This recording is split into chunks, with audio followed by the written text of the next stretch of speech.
Good afternoon, guys. Got a 2021 Rubicon foot shift. We're about to put a 40% some stage 1 springs in. We got the full boards off the skid pan. We drained the oil, 17 millimeter bolt under here. Now we're going to take, you got to take these two rubber boots loose to be able to pull we're going to pull this front diff forward and release this drive shaft. So you need to get these boots up out of the way, and that'll allow you to, this shaft is spring loaded here. So they've got a O-ring, two rubber O-rings. They're using those like clamps on these boots. I'll take a pick and get those off. And then you'll be able to slide this boot back. You want to just slide it all into the middle like that.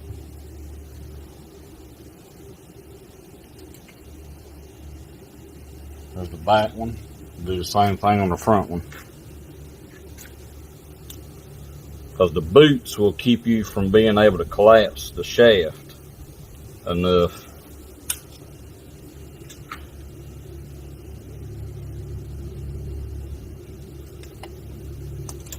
Be careful not you don't break those O-rings. You can break them. I mean, they'll stretch some, but not a whole lot.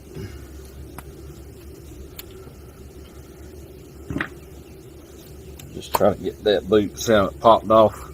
So we got both our boots loose. And now that'll allow us to get a pry bar, and you'll see this thing is spring loaded.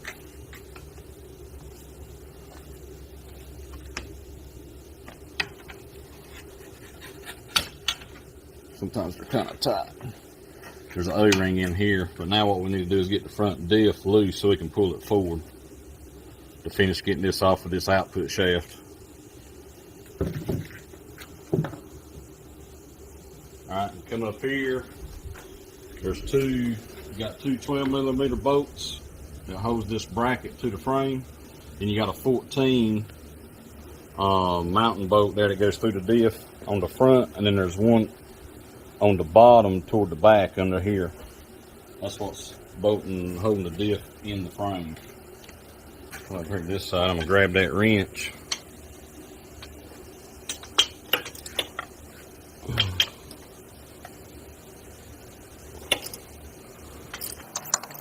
Of course, you can use air tools or battery power tools. We're just gonna do it with hand tools, just to show you. But you don't have to have air tools. That's loose. Take these two 12s loose here.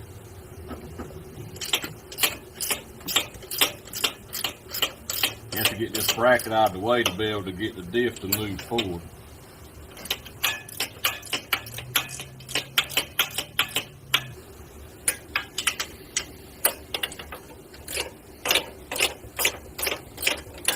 I got a cupcake pan, and I put different, like to keep the bolts together in their own little groups in that cupcake pan. See, we got a cupcake pan here with our bolts organized. Throw it up through the frame, and you can get it on the bolt head right there, just like that.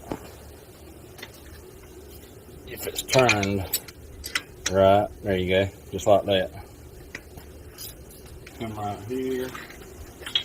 Get on the nut. This side, if you're careful, that wrench will stay on the bolt head, and it'll catch on the frame, so you don't have to hold the wrench. That diff should be loose now at this point, so you can kind of move it around. That bottom bolt's longer than the front one, so you can't really get them mixed up. Now, what you want to do, you got to pull the diff forward. You need a pry bar. We got a long pry bar here. But what's going to happen is you've got to turn the tie rod in is going to interfere with you moving that diff forward. So what you want to do is move your handlebars, steer to the right, like that, to give you some room. And we're going to take this pry bar and just kind of go in here pick up on this diff.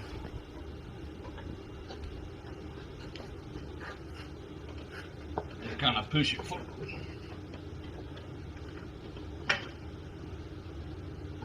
Like that. See how far forward it went? Should be able to get the output shaft off. Sometimes it's easier if you got somebody to help you. Kind of pull the diff while you're pulling on the shaft. Alright, so you've got an O-ring on here that goes on that shaft. We're going to take it off once we get this out of the way.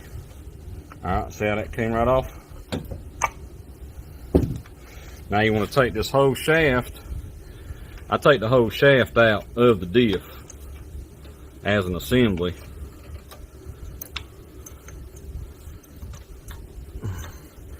You may want to take the, sometimes it's easier to take that sleeve off, give you a little bit more room. Just slide that back on. That's how you want to take that off. Just like that. Now we're going to take this O-ring off of this output shaft. You don't want to pull, which we're going to replace that seal, but it can mess the seal up if you try to pull it over there with the O-ring still on the shaft. Alright, now we're going to undo this big coolant line here. What I do is I clamp my lines off so I don't lose a lot of coolant. You're just going to lose what's in the motor pretty much. So I use some vice grips to clamp the lines off. I'm going to take this big line off the front of the water pump. And we're going to take this small line off. I've got a 10mm bolt. I'm going to stick in the end of this small hose when I pull it off to kind of keep it from dripping. And then we clamp this upper hose off that comes out of the thermostat housing on the top of the engine. It goes to the radiator. We're going to clamp it off also to keep the coolant from trying to fall back through the engine. That line off, we clamped the other top line off over here on the other side. And I've got this clamp loose on this small hose to pull it off the water pump. So you can drain, if you don't want to make a real big mess, this bottom bolt has a copper washer on it. That's how you drain the water pump and the engine, whatever coolant's sitting inside the engine. So I broke that loose, and it's going to sit there and drain whatever coolant is basically in between where we clamped off at. I always like to get it loose enough that I can slide it over that. These hoses get stuck onto these nipples, so you'll have to kind of twist it, and you may have to get a flathead screwdriver to go in between there and kind of pry it off. Be easy with it. I've got a drain. Basically all that that's inside the engine is draining out right now. So we'll go ahead and try to get this smaller hose off.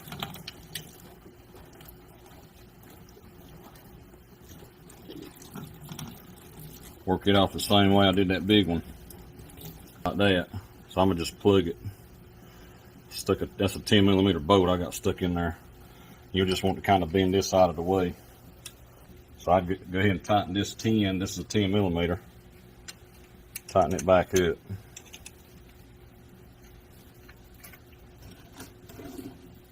Now we're ready to take the bolts that's holding the cover on. The cover's ready to come off at this point. So you got these 10mm bolts that's around the circumference of the cover.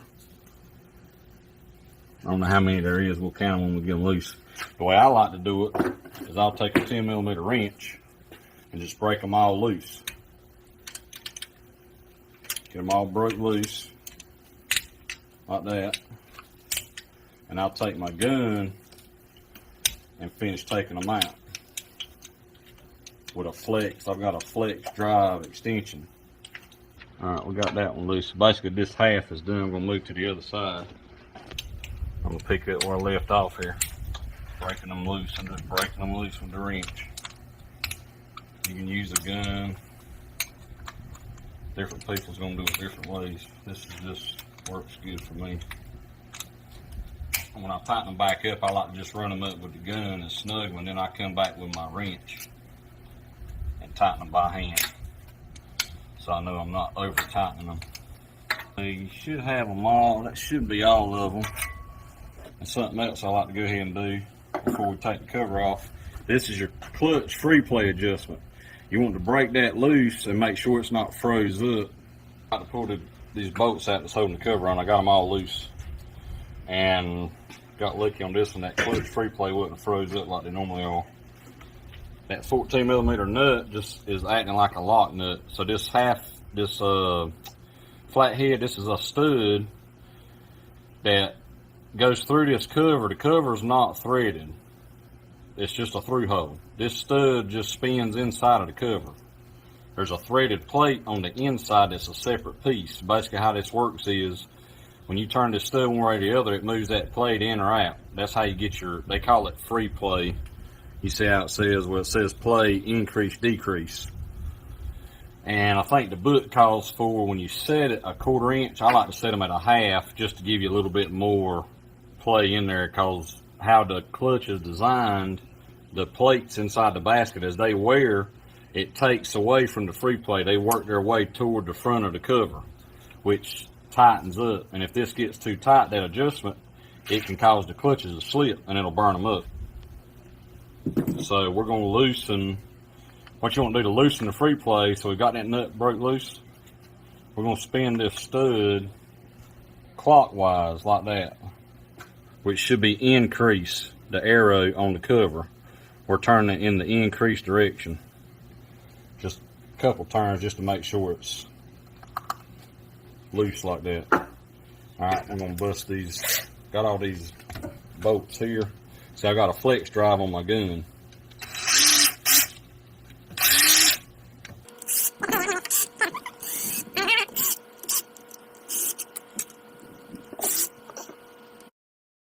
The original motor oil is better than ever. Valvoline's formula is proven to maximize engine life.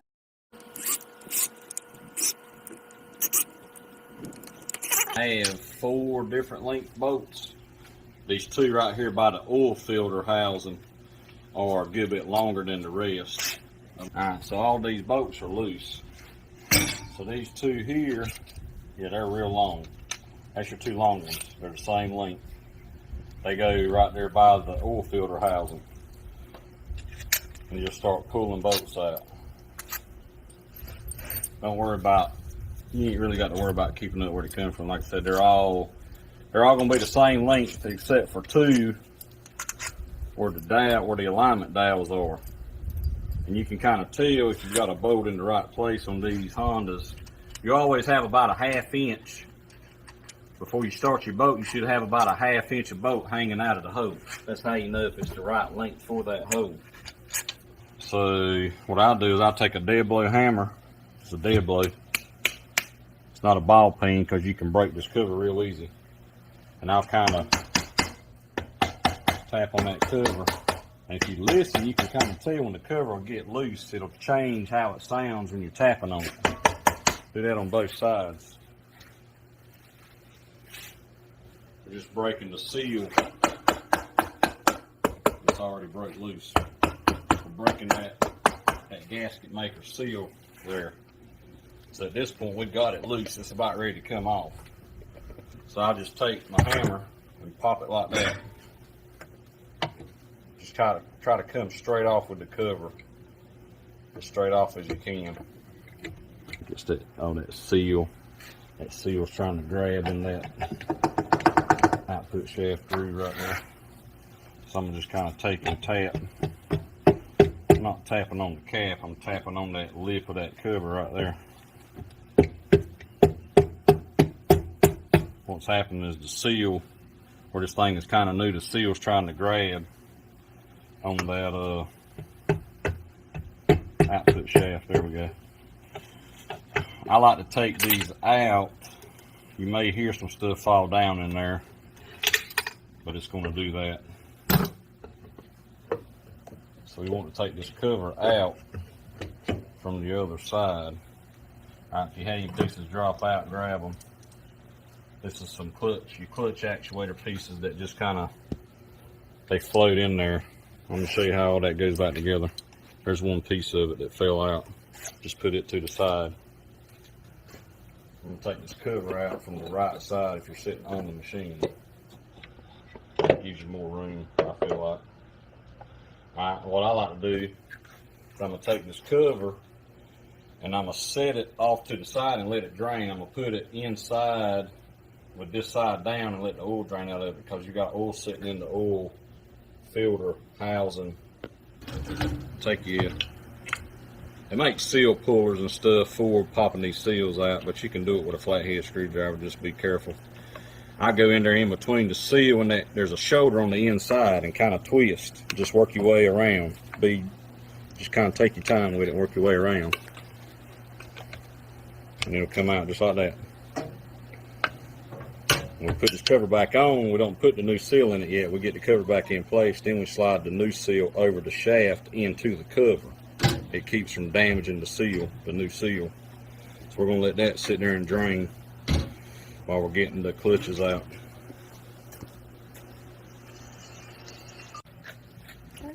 Okay, so we've got the cover off. That piece that fell out, that clutch actuator piece. Basically the way this works, you've got this arm, this shift arm, this goes on the shift shaft. This is a separate piece from the shaft. I'll pull it off here in a minute. That piece that fell out, this round side that kind of swivels, basically how this works, that fits inside of this bearing. And then this upside down U-shape rests on that roller. And the way this thing works is when you change gears, you can see this trying to move. This arm basically moves side to side, left to right. And what happens is, you see these detents, there's a ball bearing piece that's inside the cover. And this basically wedges. When you shift it, it wedges. This pushes in on that rear pressure plate inside of here, which breaks these plates. It allows these plates to break loose. That's where you get your clutching from. Basically, it's an automatic clutch. It's built into the shifting mechanism. So that's how that fits on there when you go to put it back together. So that comes off. Our bearing come out that time with it. You can go ahead and pull these pieces out so they don't fall out and run away from you. It'll be aggravating here. I'm gonna have to get a magnet. I got it. Alright, come on now. Alright, so that piece, the bearing fits inside of that. Just put all this stuff to the side. So you got all your loose pieces. Take your thumb and push against this shift shaft and pull on this arm. We got to take this arm to get it out of the way. We got to take it off. And you can kind of pay attention to how this is made. There's a spring in here that fits over a pin. It's like a split spring. And it has to go on here a certain way, so you can kind of look at how it's designed and fits on there as you're taking it apart, because it's got to go back together that same way. And you want to kind of take your finger, let me set this down. There's another piece in here that tries to come off with the shift arm, but it's not supposed to. It needs to stay in here. So I'm gonna hold it with my finger, this plate here. I'm gonna keep it in place as I pull this off. And you'll see this shifter drop down when I pull this off. Just like that. Because that shift shaft, you see that shift shaft spinning is directly tied to the shifter here. So I'll show you how this stuff goes back together. We'll take more time to explain it when we're putting it back together. So now with everything out of the way, make sure you keep up with your alignment dials I was talking about. So there's one right here. You can see there's no threads in that hole. There's threads in there, but they're further back. So you've got a longer bolt that goes there. That dial stayed in the cover. And here's another one sticking out. It's just a little metal cylinder. It's called a dial. Just make sure you keep up with those. I like to take them out. Take a little pair of needle nose pliers, and you should be able to, normally they'll come out fairly easy if it's not a real old motor. I keep them to the side. That way when you clean, they're not in the way when you're cleaning these gasket surfaces. So now we're ready to take the clutches out. These are 27mm nuts. regular right hand thread on these, on this model. So I use a gun. We'll use an impact gun to pop them off, because this stuff will want to turn. See? So it's kind of hard to hold it in place if you're doing it, you know, with a hand tool or something. A gun will just zip it right off. Centrifugal clutch. Make sure this one looks good. It hasn't really had any heat in it. You want to check this stuff. This is what wears when you run big tires without a gear reduction. It wears these shoes in here. So you can get grooves worn in the drum, and the pads themselves will wear down. We'll explain that more when we get it all out, and I'll show you what to look for. This is 27 millimeter, and depending on what you're trying to use to get it loose, you may have to try a different combination of sockets and swivels or whatever to get in there. So, that one's loose. So there's a washer behind that nut, and it helps if you've got a magnet to get in there to get it out. You'll take this telescopic magnet here and just grab that washer and pull it out just like that. Alright, so now we're ready to thread. It's going to be hard to tell, but there's threads. You see the threads on the crank, but there's also threads, a larger diameter thread on the backing plate of the clutch assembly. And your puller, when you thread it on there, that's the correct way to pull this off, because you're pulling on the center of this assembly. A lot of people will try to use like a 2-jaw puller and come on the outside of the drum. That's not the correct way to do it. Yeah, it may work, but you actually could bend the drum or warp the drum in the process. You're supposed to pull on the center of that assembly where those threads are. Got a special puller here. We sell these. Just make sure your bolt is backed out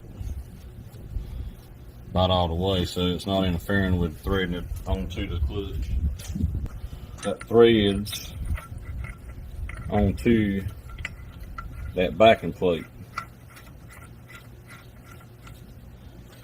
And the way I like to do it is I just run it on. You ain't got to tighten this up with a wrench or nothing. I actually like to run it on by hand and kind of snug it and back it off about a half a thread, and that helps keep the puller from kind of getting stuck onto that backing plate,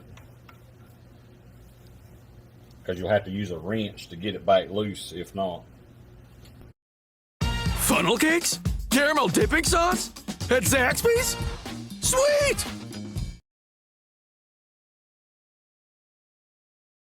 Use an adjustable wrench on these flats on the puller itself to hold it. I went ahead and grabbed, I think this is a 3/4. Yeah. You just want to tighten this. You're acting like you're tightening a bolt up. And what it's doing is it's gonna, that clutch has got a spline, and it's splined to the crankshaft, and it's like a press fit. So this is actually pressing against the end of the crank and pulling that clutch off of those splines. Alright, so we're free off the crank now. I like to back that back out and see how I can get this back off by hand, because I didn't run it all the way up there and snug it up. Let's grab this whole assembly. You don't have to take this clutch assembly will come out of the drum, but you don't need to take that out unless you're inspecting it. But this one's fine, I can tell, because it doesn't even have any heat marks in the drum. I'm gonna grab this whole assembly and come off just like that. We'll set this to the side. These nuts are staked from the factory, and we're going to restake them when we put them back on.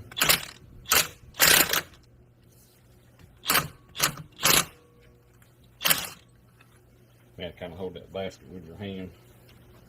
These are different. You can't mix these nuts up. They're 27 millimeter on the outside, but the clutch basket nut has got a smaller thread, so see, it won't screw onto these threads on the crankshaft, so you can't mix them up.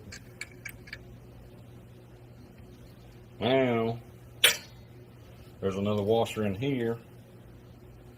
We'll get it out with our magnet.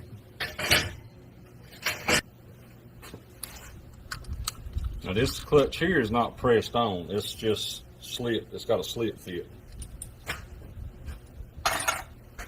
So at this point, this basket should just slide right off of that transmission shaft. Grab the whole assembly and work it off. Now there's a bushing. See, it tried to come out. That bushing needs to stay. You're going to transfer it over to your other clutch basket. Pull your small gear off, drive gear. There's a washer inside here. You're not going to run that washer, so leave it out. The reduction is designed to not run this washer. So you're done with this. I'm going to put that to the side. This clutch pack will slip up. At this point, should just slide right up out of the basket, just like that. All right, there's a thin washer inside of here. You need to keep up with it. Put it in your reduction basket. You have to keep that washer. It keeps the, so this is aluminum. That keeps the aluminum from seating up against the aluminum basket, because this has to spin freely against the basket in here. So you need that thrust washer for friction purposes, so you don't have that aluminum pressure plate rubbing against the aluminum basket in here. So keep up with that. Now we're going to show you how to swap these springs out, the stage 1 springs, for this 40% reduction. This cover over here draining. Now you're ready to clean it. I like to use a little wire brush because it doesn't really damage. It's going to kind of maybe scratch the aluminum a little bit, but it's not going to remove any material. But it'll kind of grab, see that piece of gasket maker? It'll kind of grab all that stuff and get it off. And you want to get all that stringy, all them stringy pieces, that excess. You want to get all of that off. You don't want it floating in there. Here's your 2 dowel pins I was talking about, your alignment dowels. I'll go on the inside and the outside and grab it. Normally they should just come right out just like that. So take both of those out and kind of set them to the side until you're ready to put it back together, so you can clean your surfaces real good. This is the threaded part I was mentioning earlier. There's your ball bearings. That all stays with the cover. So what happens is when you spin this stud out here, some dirt. I'm going to try to do it by hand. So when you're spinning that with your screwdriver, I don't know if you can tell, it's moving that plate in and out. Just make sure, if you got this thing loose, that it stays lined up on this guide pin here. You want to back it off too far and get it off like that. And you don't want to put it back together like that. It's got to be on that guide pin. So make sure you run your bolt in enough that it can't come off in between, you know, having the cover off and putting it back in place. You want some play on it about like that. Alright, so we've cleaned the case, we've cleaned the cover, we've got all our Permatex gasket maker off.